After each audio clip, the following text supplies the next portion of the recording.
The fluorescent lights of Tech Dynamics' open-plan office buzzed overhead as I cleaned out my desk. Around me, former colleagues stared at their screens, deliberately avoiding eye contact. Only my desktop succulent, a hardy little plant that had survived 3 years of corporate politics, was making the journey with me from the engineering department to the maintenance closet. My name is Alex Chen, and at 28, I'd just been demoted from senior software engineer to janitor, all because I refused to give CEO Marcus Sterling what he wanted, full credit for my work. Need help carrying your things to your new office, Alex? Derek Sterling, the CEO's nephew and my immediate supervisor, smirked as he passed by. Though I guess it's just a closet now. I carefully wrapped my succulent in paper. I've got it, thanks. The past 6 months at Tech Dynamic had been a masterclass in corporate toxicity. What started as subtle credit stealing had evolved into outright harassment after I'd refused to let Marcus Sterling put his name on my quantum encryption algorithm. Now, instead of firing me, which would have violated my contract and given me grounds for a lawsuit, they'd found a more creative way to push me out.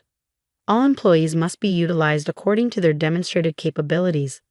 Marcus had announced at this morning's all-hands meeting, and Alex Chen has demonstrated that they're better suited to maintenance than engineering. The laughter still echoed in my ears. 3 years of innovative solutions, successful projects, and glowing client reviews, all erased because I wouldn't play by Sterling's rules. What no one at Tech Dynamic knew, what no one could know yet, was that I'd seen this coming months ago. More importantly, I prepared for it. In the maintenance office, Joe Martinez, the actual head of maintenance, helped me set up a small desk in the corner. This isn't right, Alex. You're the best engineer we've got. Thanks, Joe. I placed my succulent on the metal desk. But maybe they're right. Maybe I am better suited for maintenance. Joe's weathered face crinkled with concern. He'd been at Tech Dynamic for 20 years, keeping the building's systems running while executives like Sterling took credit for others' innovations. We'd become friends during my late-night coding sessions, when he'd bring me coffee and share stories about all the corporate drama he'd witnessed over the years. You're up to something, he said quietly. I know that look. I smiled, just focusing on my new responsibilities. Oh-ha, he didn't believe me, but he also didn't push. That's what I liked about Joe. He understood the value of keeping certain cards close to your chest. My phone buzzed. A message from Dr. Emily Wong at Quantum Dynamics, Tech Dynamics' biggest client and competitor. Patent office confirmed. Announcement on schedule for Monday. You ready? All set, I replied, thinking about the encrypted hard drive hidden in my apartment. 2 years of work, thousands of lines of code, and dozens of sleepless nights had led to this moment. The maintenance office had a small window overlooking the parking lot. I watched Marcus Sterling climb into his Tesla, probably heading to another business dinner where he'd take credit for his employees' innovations. He'd built his reputation and fortune on that practice, finding talented engineers, pressuring them to sign over their work, then discarding them when they resisted. I'd known about Sterling's methods before I took the job at Tech Dynamic. In fact, it was exactly why I'd chosen this company 3 years ago, fresh out of my PhD program at MIT. While my classmates had chased positions at Google and Apple, I deliberately picked a mid-sized firm with a CEO known for stealing innovations. Because sometimes to catch a thief, you have to let them think they're the smartest person in the room. That evening, as I cleaned the engineering department's floors, watching my former teammates pack up for the day, Derek stopped by for one final taunt. You know, he said, leaning against a desk, you could have had it all. Uncle Marcus would have made you rich if you just played along. Now look at you. I ran the mop under his expensive shoes, forcing him to step back. We all end up where we belong, Derek.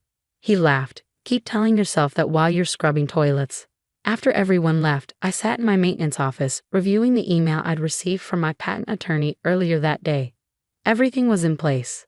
The application I'd filed 2 years ago, long before I'd ever shown my quantum encryption algorithm to anyone at Tech Dynamic, had been approved.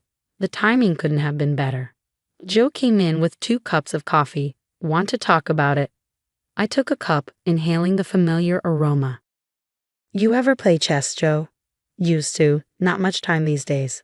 My grandfather taught me, I said, thinking about the lessons that had brought me here. He always said the most important moves are the ones you make before your opponent knows the game has started. Joe's eyes sparkled with understanding.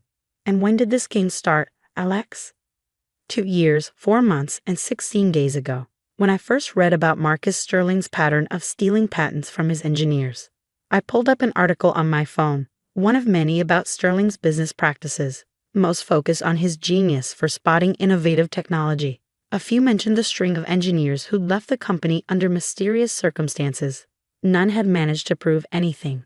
The thing about men like Sterling, I continued, is that they're so used to taking what they want, they never stop to ask why someone would make it so easy to take.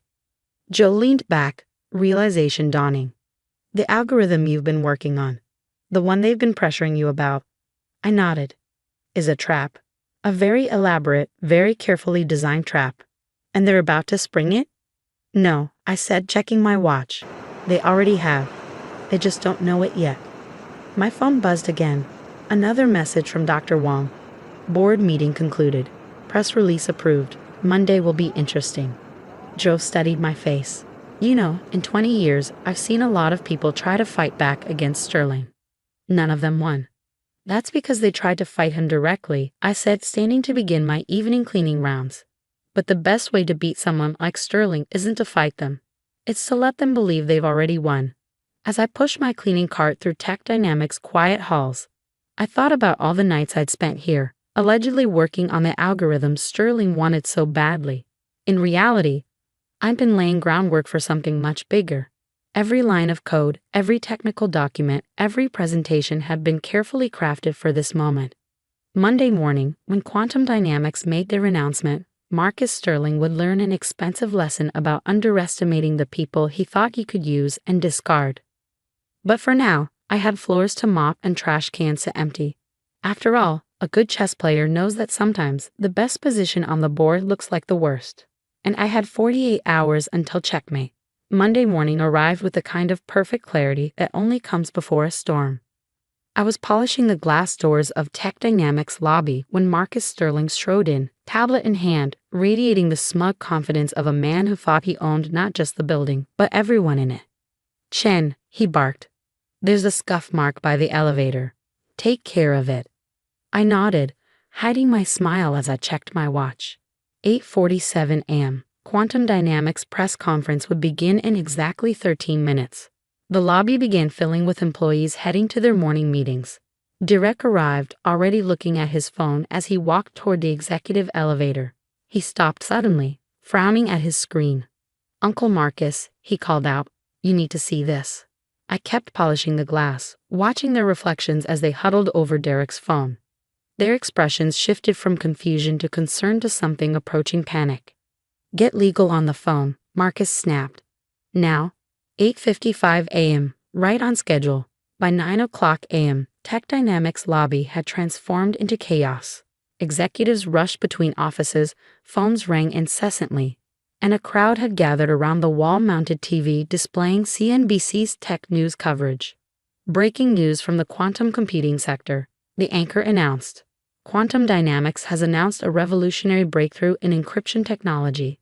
CEO Dr. Emily Wong is live at their headquarters to demonstrate what they're calling the future of data security.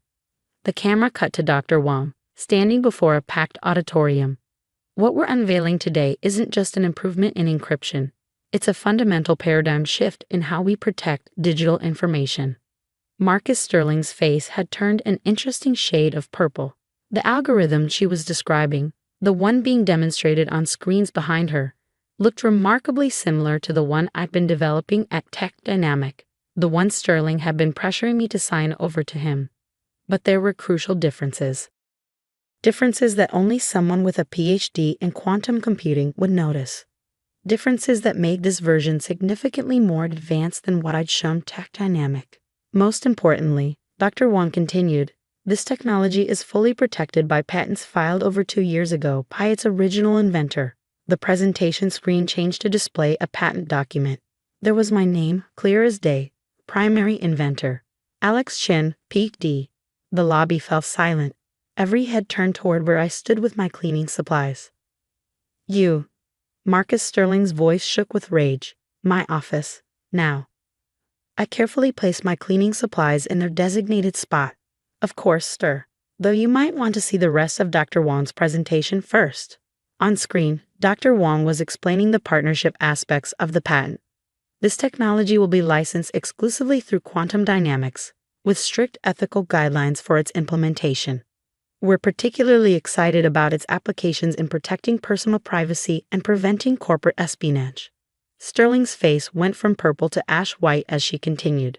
We've already identified several instances of attempted theft of this technology, including, she paused for effect, documented cases of corporate executives attempting to pressure the inventor into surrendering the rights. The display behind her showed emails, meeting recordings, and documentation. All the evidence I've been carefully collecting for 2 years. Every attempt by Sterling and his nephews to steal my work. Every threat. Every instance of harassment, all meticulously archived and timestamped. Security, Sterling barked. Escort Chen out of the building. Actually, I said, pulling out my phone, you might want to hold off on that. I showed him the email I just received from Tech Dynamics Board of Directors, requesting my immediate presence at an emergency meeting. It seems we're both expected upstairs. The next few hours were a blur of revelations. In the boardroom, I explained how I developed 2 versions of the encryption algorithm. The first, the one I'd shown Tech Dynamic, was real but intentionally flawed. Any attempt to implement it would have exposed user data instead of protecting it. The actual working version had been developed in secret, patented early, and licensed to Quantum Dynamics. You deliberately deceived this company, Sterling accused. No, I corrected him. I deliberately created a honeypot to catch a corporate thief. Every attempt you made to steal my work was documented and will be included in the SEC investigation that begins. I checked my watch. Right about now. On cue, the boardroom door opened to admit 2 FBI agents and a representative from the Securities and Exchange Commission. Mr. Sterling, one agent began, we have some questions about a pattern of intellectual property theft at Tech Dynamic. What followed was the corporate equivalent of a controlled demolition. As federal agents combed through Tech Dynamics records, more victims of Sterling's patent theft scheme came forward. Former employees revealed similar stories of stolen innovations and forced resignations. By evening, Marcus Sterling had been suspended pending investigation. Direk and several other executives were placed on administrative leave. The board appointed an interim CEO, Dr. Sarah Martinez, a respected engineer who left Tech Dynamic years ago after her own clash with Sterling. I have to ask, Dr. Martinez said when we met the next day. Why go through all this? Why not just take your algorithm straight to quantum dynamics? I thought about all the brilliant engineers whose innovations Sterling had stolen, whose careers he derailed. Because sometimes stopping a thief isn't enough.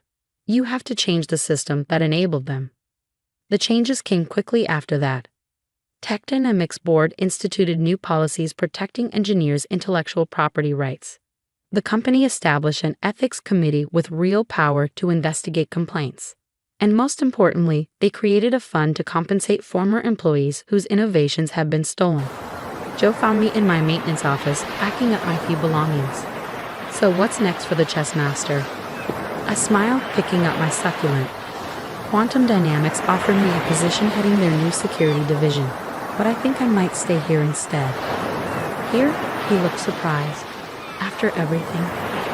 Dr. Martinez offered me a role as Chief Innovation Officer, focusing on fostering ethical technology development. I showed him the offer letter. Plus, someone needs to help rebuild this company the right way. And the algorithm, the patent, will be licensed fairly with profits shared among all contributors. I thought about the trust fund I'd established with the licensing fees, dedicated to helping young engineers protect their innovations. Sometimes the best revenge isn't about destroying something corrupt, it's about building something better in its place.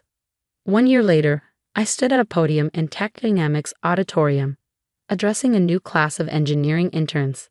The company had transformed.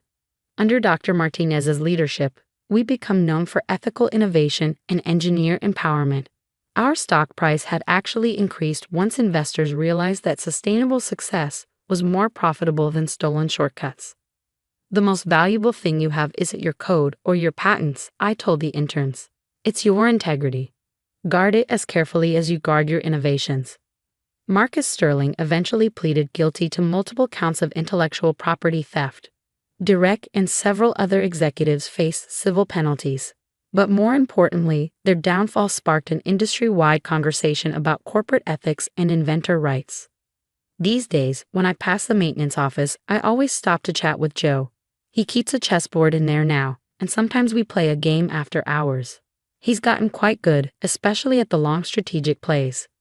"You know what I still don't understand?" he said during one of our games. "How did you know Sterling would take the bait? What if he actually respected your rights to the algorithm?" I moved my queen into position for checkmate.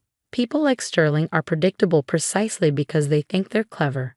They're so used to taking what they want, they never stop to question why something valuable is left unprotected.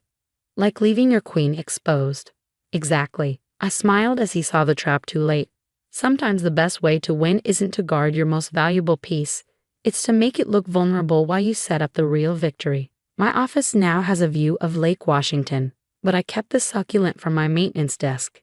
It sits next to my PhD diploma and the framed patent document, reminding me that sometimes you have to be willing to look powerless to achieve real power. Last week, a young engineer from another company reached out for advice about a supervisor trying to steal her innovation. I took her to coffee and shared my story. By the end of our conversation, she had a plan to protect her work and the confidence to stand her ground. Because that's the thing about corporate thieves. They only win when we believe their position makes them invincible. But true innovation, like true justice, doesn't come from power or position. It comes from the willingness to think differently, to play the long game, and sometimes to clean a few floors while waiting for checkmate. Marcus Sterling thought he was demoting an engineer to janitor. Instead, he promoted me to the one position I needed to expose decades of corruption. Now, every time I walk into Tech Dynamics' lobby, I look at the company's new mission statement etched in the glass: Innovation with Integrity. Below it in smaller letters is a quote I suggested: "The best innovations come from those who understand every level of a system." It makes me smile every time I read it. After all, some of the most important work I ever did here was with a mop in my hands. And some of the best revenge isn't about getting even. It's about making sure no one else has to go through what you did.